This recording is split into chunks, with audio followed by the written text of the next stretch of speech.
Satnam, Shiv, and it's Q&A time.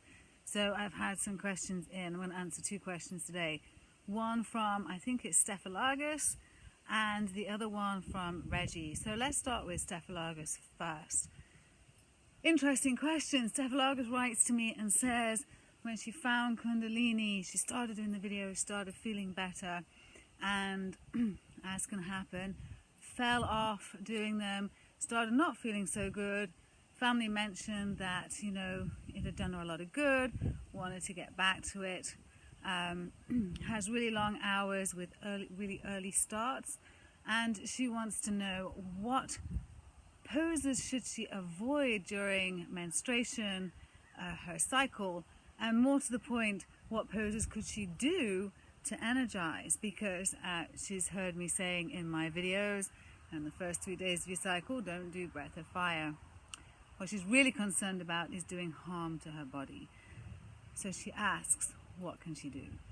Well, I decided to take some time and research this, because I know what the answer is. Don't do inversions during your cycle, during the first 3 days of your cycle. So don't do inversions and don't do breath of fire. Inversions meaning things that tip you upside down, right? Sending the body the other way.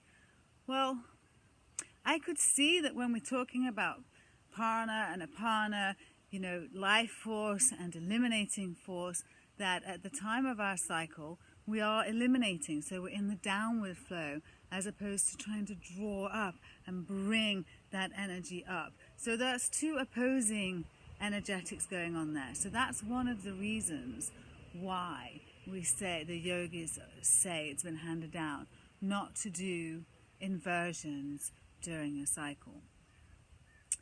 There's also evidently that was thought that there may be some causes for endometriosis when doing inverted poses during your cycle, though research on endometriosis has now debunked that, and so that one doesn't really have a leg to stand on. I think it's also important to think about who might be saying these things and how these scriptures got translated, and that without getting, all crazy, that these are oftentimes men, and that men had a very different view of what women on their cycle, and when at the end of the day, women being on their cycle it's that our, I think that it's our, that's where our power is. Our power is in being able to reproduce. And whenever we're having our cycle, we have the ability to reproduce, right? So it's that reminder that we're life-giving, right?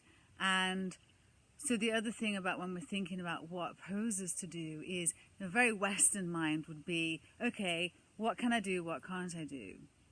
But what if we went to more holistic mind of, well, what is this time of our cycle? That it is a time for us to release. And so maybe it's not just the cycle itself that's releasing. Maybe there's other stuff that we can release. And maybe that this is a little more spiritual time, in that we become very connected to how we're feeling in our bodies. And if you start to, as a woman having a cycle, start to pay attention to how you feel around your cycle, you'll probably start to see some patterns. So for me, I know that I don't necessarily want to be around other people. I'm fine. I don't have bad moods or such, but I'm actually quite in my head at those times that I'm very happy on my own and don't want to be around other people. It's not my out time. So during the months, just like the phases of the moon, when we get more in touch with our cycle, we can start to see that we're just not the same all the time. So it's not about adapting our yoga practice, our daily yoga practice, to our cycle. It's actually about adapting our lives to incorporate our cycle, right? And so this can be a time to have some more rejuvenative practices. And then the interesting thing, I think, is that given we've said all of that, don't do inverted poses, don't do breath of fire, blah, blah, blah, blah, blah. How about if you just listen to your body? There is no scientific research. And when you go on the internet, God bless the internet, you will be able to find articles that will tell you, no, you should not do inverted poses and breath of fire during your cycle. And then you will find articles that say to you, you know what, we're all different, including Brenda Branner of yogajournal.com. She says, you know, we're all so different and our cycles are so different that it really depends on the woman. And what if we were more to listen to our bodies? Now, I think that doing a 10-minute headstand on your cycle, you can actually, you know, just think about the energies, right? So we're on an eliminating energy, so we don't necessarily be wanting to turn that upside down or be drawing up. Could we do a little breath of fire? Pretty certain that we could, and we're not going to hurt ourselves, right? And if we listen to our body, then there's much less chance of hurting it. So I'm not saying, you know, I'm saying really that I'm coming down. This is a first for me. I was really thought about this. This is why I've taken a little while to answer your question, because I was about to come back with no inversions. I was actually going to do a yoga set.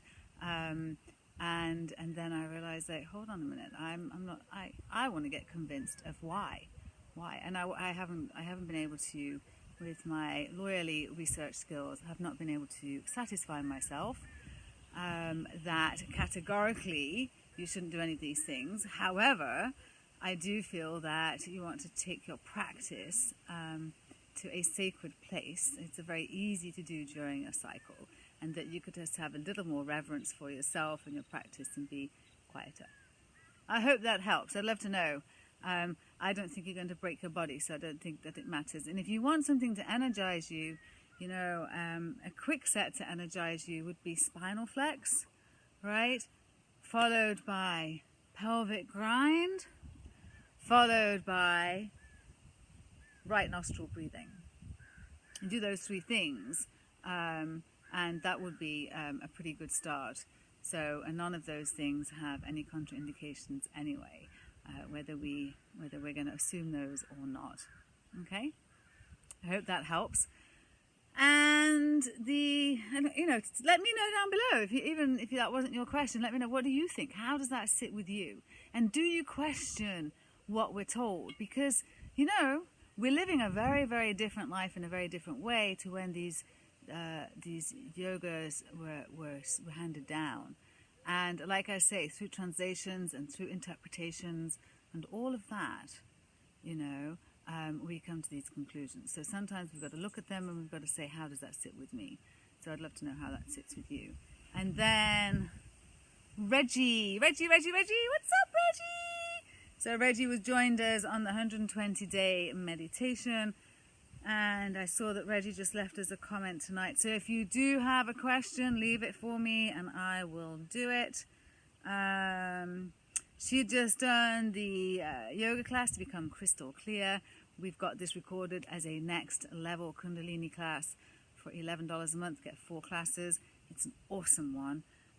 She's wondering if at the end of this Kriya, with the Satanama meditation, could she substitute it with a longer version that was the same but just longer? Have you had this question as well? So what Regi's saying is, we get to the meditation, she wants to do the same meditation, press pause and carry on. Is that okay? Absolutely, that is fantastic. And you know, the other place to press pause and carry on is Savasana. Anytime. I would love for you to take twice as long as we take on the videos for your Savasana if you have time, and even longer. The longer you can take, the better. So always feel free to press pause and take longer. If you do longer in your actual yoga set, just make sure you do longer all the way along. But the meditation, yeah, just go ahead and go to whatever timing you want to do next. And always lovely to hear from you, Regi. And thank you for saying hi. And let me know how that is for you. And glad that you want to do some more of that Kriya. And like I say, if you've got a question, if there's a burning desire, let me know down below. Email me at hello@onewomanrevolution.tv and I will answer your question to the best that I can. And I'd love to know from you, how do you feel about what to do on your cycle, and what part of that camp did you fall into?